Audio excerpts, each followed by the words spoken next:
Nakatutok na ang buong puwersa ng pamahalaan para umalalay sa mga residente ng Palawan na apektado ng shear line. Agad ding nagpadala ng relief goods ang DSWD sa mga evacuation center. Si Angela Peñalosa ng Radyo Pilipinas para sa Balitang Pambansa.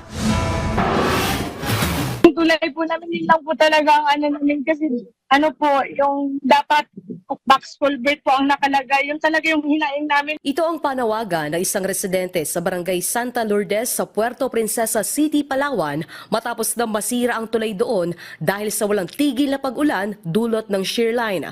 Sa pamamagitan ng Radyo Pilipinas, agad itong naipaabot sa Office of Civil Defense. Ayon kay OCD spokesperson Attorney Chris Bendijo, naka-activate na ang Emergency Operations Center. Ibig sabihin, nakatutok na ang buong puwersa ng pamahalaan para tumulong sa mga apektadong residente.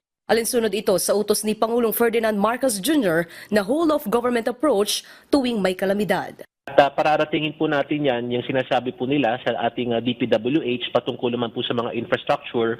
Kung merong nararapat na infrastruktura para makaiwas sa pagbabaha, ay pararatingin po natin yan sa kinauukulan po. Batay sa datos ng OCD, 13 lugar sa Aborlan, Nara at Puerto Princesa City, Palawan ang nananatiling lubog sa baha. Mahigit 470 ang mga pamilyang apektado. Sa bilang na yan, mahigit 130 ang mga nasa evacuation center. Kaya naman ang Department of Social Welfare and Development agad nagpadala ng tulong sa mga apektadong residente.